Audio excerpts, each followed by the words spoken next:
ನಾವು ನಮ್ಮೂರ ಶಾಲೆ ಸರಿಯಿಲ್ಲ ಎನ್ನುತ್ತೇವೆ, ಶಿಕ್ಷಕರು ಸರಿ ಇಲ್ಲ ಎನ್ನುತ್ತೇವೆ. ಇವೆರಡನ್ನು ಸರಿ ಮಾಡುವ ಹೊಣೆಗಾರಿಕೆ ಮತ್ತು ಅವಕಾಶ ನಮಗೆ ಇದೆ ಎನ್ನುವುದೇ ಮರೆಯುತ್ತೇವೆ. ನಾವಿಲ್ಲಿ ಮಾತನಾಡುತ್ತಿರುವುದು ಸರಕಾರಿ ಶಾಲೆಗಳ ಬಗ್ಗೆ. ಈಗ ದೇಶಾದ್ಯಂತ ಕಾಕ್ರೋಚ್ ಜನತಾ ಪಾರ್ಟಿಯ ಮಕ್ಕಳು ಸ್ಕೂಲ್ ಟೀಕ್ ಕರೋ ಎಂದು ಓಡಾಡುತ್ತಿದ್ದಾರೆ. ಇದರ ವಿಡಿಯೋಗಳನ್ನು ನೋಡಿ ನಾವು ಎಂಜಾಯ್ ಮಾಡುತ್ತಿದ್ದೇವೆ. ಈಗ ಈ ವಿಡಿಯೋ ನೋಡುವಾಗ ಯಾಕೆ ನಮಗೆ ನಮ್ಮೂರಿನ ಶಾಲೆ ನೆನಪಾಗುತ್ತಿಲ್ಲ? ಯಾಕೆ ನಮ್ಮೂರಿನ ಶಾಲೆಯ ಅಂಗಳಕ್ಕೂ ಒಮ್ಮೆ ಹೋಗಬೇಕು ಎಂದೆನಿಸುತ್ತಿಲ್ಲ? ಯಾರಾದರೂ ಬರಲಿ ಎಂದು ಕಾಯುತ್ತಿರುವುದೇಕೆ? ಯಾರಾದರೂ ಬರಲಿ ಎಂದು ಕಾಯಬೇಡಿ, ನೀವೇ ಹೋಗಿ. ಹಾಗೆ ನಾವು ನುಗ್ಗುವುದು ಬೇಡ ಅನಿಸ್ತಿದೆಯೇ? ಹಾಗಿದ್ದರೆ ನಿಮ್ಮ ಈ ಕೆಲಸ ಮಾಡಲೆಂದೇ ಒಂದು ಟೀಮ್ ಇದೆ ಗೊತ್ತಾ? ಅದರ ಹೆಸರು ಶಾಲಾ ಅಭಿವೃದ್ಧಿ ಸಮಿತಿ, ಯಾನೆ SDMC. ಶಾಲೆಯಲ್ಲಿ ಸಮಸ್ಯೆ ಇದೆ, ಆದರೆ SDMC ಏನು ಮಾಡುತ್ತಿದೆ? ಒಂದು ಕ್ಷಣ ಯೋಚಿಸಿ. ಸಭೆಗೆ ಬಂದು ಸಹಿ ಹಾಕುವುದು, ಕಾರ್ಯಕ್ರಮಕ್ಕೆ ಬರುವುದು, ಸನ್ಮಾನ ಮಾಡಿಸಿಕೊಳ್ಳುವುದು ಇಷ್ಟೇ SDMCಯ ಕೆಲಸವೇ? ಖಂಡಿತ ಅಲ್ಲ. SDMC ಎಂದರೆ ಶಾಲೆಯ ಪ್ರತಿಯೊಂದು ಸಮಸ್ಯೆಯನ್ನು ಪ್ರಶ್ನಿಸಿ ಮಕ್ಕಳಿಗೆ ಸಿಗಬೇಕಾದ ಹಕ್ಕು ಮತ್ತು ಸೌಲಭ್ಯಗಳು ತಲುಪುತ್ತಿವೆ ಎಂದು ನೋಡಬೇಕಾದ ಸಮಿತಿ. ಕಾರ್ಯಕ್ರಮಗಳು ನಡೆಯುತ್ತಿವೆ, ಜನ ಸೇರುತ್ತಿದ್ದಾರೆ, ವೇದಿಕೆಗಳಲ್ಲಿ ಭಾಷಣಗಳು ನಡೆಯುತ್ತಿವೆ, ಒಬ್ಬರು ಮತ್ತೊಬ್ಬರನ್ನು ಹೊಗಳುತ್ತಿದ್ದಾರೆ, ಸನ್ಮಾನಗಳು ನಡೆಯುತ್ತಿವೆ, ಫೋಟೋಗಳು ತೆಗೆಯಲಾಗುತ್ತಿವೆ. ಆದರೆ ಇದರ ನಡುವೆ ಒಂದು ಪ್ರಶ್ನೆ ಕೇಳೋಣ. ನಾವು ಮಾಡುತ್ತಿರುವ ಕಾರ್ಯಕ್ರಮಗಳಿಂದ ಶಾಲೆಯಲ್ಲಿರುವ ಮಕ್ಕಳಿಗೆ ನಿಜವಾಗಿಯೂ ಏನು ಪ್ರಯೋಜನವಾಗುತ್ತಿದೆ? ಸರ್ಕಾರ ಮತ್ತು ಶಿಕ್ಷಣ ಇಲಾಖೆ ಮಕ್ಕಳಿಗಾಗಿ ಹಲವಾರು ಕಾರ್ಯಕ್ರಮಗಳನ್ನು ಜಾರಿಗೊಳಿಸುತ್ತಿವೆ. ಆದರೆ ಅವು ಕೇವಲ ಆದೇಶಗಳಲ್ಲಿ, ದಾಖಲೆಗಳಲ್ಲಿ, ಶಾಲೆಯ ರಿಜಿಸ್ಟರ್ಗಳಲ್ಲಿ ಉಳಿದಿವೆ ಅಥವಾ ನಿಜವಾಗಿಯೂ ಮಕ್ಕಳನ್ನು ತಲುಪುತ್ತಿವೆ? ಇದನ್ನು ಗಮನಿಸುವ ಜವಾಬ್ದಾರಿ ಯಾರದು? SDM ಅದು ಕೂಡ ಹೌದು. ಕರ್ನಾಟಕ RTE ನಿಯಮಗಳ ಪ್ರಕಾರ SDMCಗೆ ಮಕ್ಕಳ ಹಾಜರಾತಿ, ಉಚಿತ ಪಠ್ಯಪುಸ್ತಕ, ಸಮವಸ್ತ್ರ, ಮಧ್ಯಾಹ್ನದ ಬಿಸಿಯೂಟ, ವಿದ್ಯಾರ್ಥಿ ವೇತನ ಸೇರಿದಂತೆ ಹಲವು ಸೌಲಭ್ಯಗಳ ಅನುಷ್ಠಾನವನ್ನು ಮೇಲ್ವಿಚಾರಣೆ ಮಾಡುವ ಜವಾಬ್ದಾರಿಗಳಿವೆ. ಶಾಲೆಯ ಅಗತ್ಯಗಳನ್ನು ಗುರುತಿಸುವುದು, ಸ್ಕೂಲ್ ಡೆವಲಪ್ಮೆಂಟ್ ಪ್ಲಾನ್ ರೂಪಿಸುವುದು, ಮೂಲ ಸೌಕರ್ಯ ಗಮನಿಸುವುದು ಮತ್ತು ಶಿಕ್ಷಕರ ಕಾರ್ಯಕ್ಷಮತೆಯನ್ನು ಪರಿಶೀಲಿಸುವಂತಹ ಜವಾಬ್ದಾರಿಗಳು ಇವೆ. ಹಾಗಾದರೆ ಶಿಕ್ಷಕರು ಕರೆದಾಗ ಬಂದು ಸಹಿ ಹಾಕುವುದು ಮಾತ್ರ SDMCಯ ಕೆಲಸವೇ? ಮೀಟಿಂಗ್ಗೆ ಬಂದು ಸಹಿ ಹಾಕಿದರು, ಧ್ವಜಾರೋಹಣಕ್ಕೆ ಬಂದರು, ಶಿಕ್ಷಕರು ಹೇಳಿದ್ದನ್ನು ಕೇಳಿ ಮನೆಗೆ ಹೋದರು, ಅಷ್ಟೇನಾ? ಇಲ್ಲ. ಶಾಲೆಯಲ್ಲಿ ನಾಡಗೀತೆ, ಸಂವಿಧಾನದ ಪೀಠಿಕೆ, ಸಚೇತನ ಮಕ್ಕಳ ಜಾಗೃತಿ ಕಾರ್ಯಕ್ರಮಗಳು ನಡೆಯುತ್ತಿವೆ.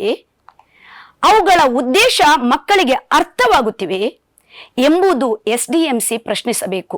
ಉದಾಹರಣೆಗೆ, ಸಂವಿಧಾನದ ಪೀಠಿಕೆಯನ್ನು ಶಾಲೆಯಲ್ಲಿ ಪ್ರದರ್ಶಿಸಿ ಪ್ರಾರ್ಥನಾ ಕಾರ್ಯಕ್ರಮದಲ್ಲಿ ಓದುವಂತೆ ಸೂಚನೆಗಳಿವೆ. ಸಂವಿಧಾನ ದಿನದಂದು ಪೀಠಿಕೆ ವಾಚನ, ಮೂಲಭೂತ ಹಕ್ಕುಗಳು ಮತ್ತು ಕರ್ತವ್ಯಗಳ ಕುರಿತು ಅರಿವು ಮೂಡಿಸುವ ಚಟುವಟಿಕೆಗಳು ನಡೆಯಬೇಕು. ಇದೇ ಪ್ರಶ್ನೆ ಸಂಭ್ರಮ ಶನಿವಾರಕ್ಕೂ ಅನ್ವಯಿಸುತ್ತದೆ. ಮಕ್ಕಳಲ್ಲಿ ಸಹಪಠ್ಯ ಚಟುವಟಿಕೆ, ನಾಗರಿಕ ಪ್ರಜ್ಞೆ ಮತ್ತು ವಿವಿಧ ಕೌಶಲ್ಯಗಳನ್ನು ಬೆಳೆಸುವ ಉದ್ದೇಶಗಳಿಂದ ಬ್ಯಾಗ್ ಲೆಸ್ ದಿನ ಸೇರಿದಂತೆ ಚಟುವಟಿಕೆಗಳನ್ನು ನಡೆಸಲಾಗುತ್ತಿವೆ. ಆದರೆ ಎಷ್ಟು SDMC ಸದಸ್ಯರಿಗೆ ಇದರ ಉದ್ದೇಶ ಗೊತ್ತಿದೆ? ಎಷ್ಟು ಜನ ಶಾಲೆಗೆ ಹೋಗಿ ಮಕ್ಕಳ ಚಟುವಟಿಕೆಗಳನ್ನು ನೋಡುತ್ತಿದ್ದಾರೆ? ಎಷ್ಟು ಜನ ಮಕ್ಕಳೊಂದಿಗೆ ಮಾತನಾಡಿದ್ದಾರೆ? ಈ ಕಾರ್ಯಕ್ರಮದಿಂದ ಮಕ್ಕಳಿಗೆ ಏನು ಕಲಿಯಲು ಸಾಧ್ಯವಾಯಿತು ಎಂದು ಎಷ್ಟು SDMCಗಳು ಪ್ರಶ್ನಿಸಿವೆ? ಇನ್ನು ಮಧ್ಯಾಹ್ನದ ಬಿಸಿಯೂಟ, ಆಹಾರದ ಗುಣಮಟ್ಟ ಹೇಗಿದೆ? ಅಡುಗೆ ಮನೆ ಸ್ವಚ್ಛವಾಗಿದೆಯಾ? ಮಕ್ಕಳಿಗೆ ಸಮಯಕ್ಕೆ ಊಟ ಸಿಗುತ್ತಿದೆ? ಆಹಾರ ಸರಿಯಾಗಿ ವಿತರಿಸಲಾಗುತ್ತಿದೆ? ಅಡುಗೆ ಸಿಬ್ಬಂದಿಗೆ ಅಗತ್ಯ ಸೌಲಭ್ಯಗಳಿವೆ? ಇವೆಲ್ಲವನ್ನು ಗಮನಿಸುವ ಜವಾಬ್ದಾರಿಯಲ್ಲಿ SDMCಯ ಪಾತ್ರವಿದೆ. ಹಾಗಾದರೆ ಎಷ್ಟು SDMCಯ ಅಧ್ಯಕ್ಷರು ಮತ್ತು ಸದಸ್ಯರು ಶಾಲೆಗೆ ತೆರಳಿ ಬಿಸಿಯೂಟದ ವ್ಯವಸ್ಥೆಯನ್ನು ಸ್ವತಃ ಪರಿಶೀಲಿಸಿದ್ದಾರೆ? ಶಾಲೆಯ ಶೌಚಾಲಯ ಸರಿಯಾಗಿಲ್ಲವೇ? ಕುಡಿಯುವ ನೀರಿನ ಸಮಸ್ಯೆ ಇದೆಯೇ? ಆಟದ ಮೈದಾನ ಇಲ್ಲವೇ? ತರಗತಿ ಕೊಠಡಿಯ ಸಮಸ್ಯೆ ಇದೆಯೇ? ಮಕ್ಕಳ ಹಾಜರಾತಿ ಕಡಿಮೆಯಾಗಿದೆ? ಮಗು ಶಾಲೆಯಿಂದ ಹೊರಗುಳಿಯುವ ಪರಿಸ್ಥಿತಿಯಲ್ಲಿದೆ? ಸರ್ಕಾರದಿಂದ ಸಿಗಬೇಕಾದ ಸೌಲಭ್ಯಗಳು ಮಕ್ಕಳಿಗೆ ತಲುಪುತ್ತಿವೆಯೇ? ಇವೆಲ್ಲವನ್ನು SDMC ಪ್ರಶ್ನಿಸಬೇಕು. ಪ್ರಶ್ನೆಗಳೇ ಇಲ್ಲದ SDMCಯಿಂದ ಬದಲಾವಣೆ ಹೇಗೆ ಸಾಧ್ಯ? ಶಿಕ್ಷಕರ ಸಹಕಾರ ಬೇಕು, ಅಧಿಕಾರಿಗಳ ಸಹಕಾರವೂ ಬೇಕು. ಆದರೆ ಸಹಕಾರ ಪಡೆಯುವ ಹೆಸರಿನಲ್ಲಿ ಪ್ರಶ್ನಿಸುವ ಹಕ್ಕನ್ನು ಕಳೆದುಕೊಳ್ಳಬಾರದು.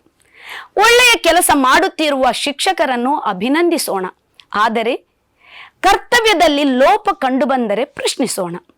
ಅಧಿಕಾರಿಗಳು ಒಳ್ಳೆಯ ಕೆಲಸ ಮಾಡಿದರೆ ಅಭಿನಂದಿಸೋಣ. ಆಡಳಿತಾತ್ಮಕ ಲೋಪ ಕಂಡುಬಂದರೆ ಅದನ್ನು ಪ್ರಶ್ನಿಸೋಣ.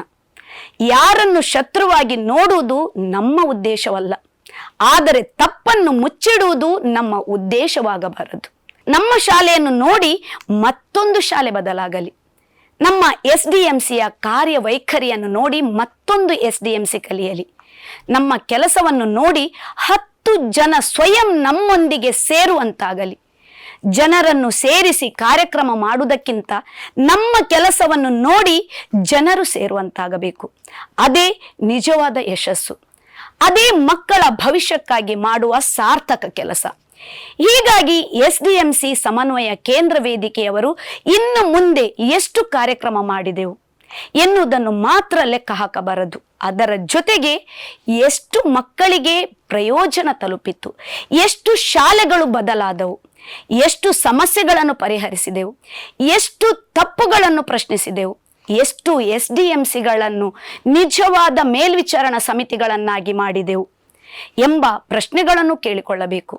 ಕೇವಲ ಕಾರ್ಯಕ್ರಮ ನಮ್ಮ ಗುರಿಯಲ್ಲ, ಮಕ್ಕಳ ಬದಲಾವಣೆ ನಮ್ಮ ಗುರಿ. ಸನ್ಮಾನ ನಮ್ಮ ಗುರಿಯಲ್ಲ, ಜವಾಬ್ದಾರಿ ನಮ್ಮ ಗುರಿ. ಪ್ರಚಾರ ನಮ್ಮ ಗುರಿಯಲ್ಲ, ಶಾಲೆಗಳ ಪರಿವರ್ತನೆ ನಮ್ಮ ಗುರಿ. SDMC ಎಂದರೆ ಕೇವಲ ಸಹಿ ಹಾಕುವ ಸಮಿತಿಯಲ್ಲ, ಅದು ಪ್ರಶ್ನಿಸುವ ಸಮಿತಿ, ಜವಾಬ್ದಾರಿ ಕೇಳುವ ಸಮಿತಿ, ಮಕ್ಕಳ ಹಕ್ಕುಗಳ ಪರ ನಿಲ್ಲುವ ಸಮಿತಿ ಮತ್ತು ಮುಖ್ಯವಾಗಿ ಶಾಲೆಯಲ್ಲಿ ಬದಲಾವಣೆ ತರುವ ಸಮಿತಿ.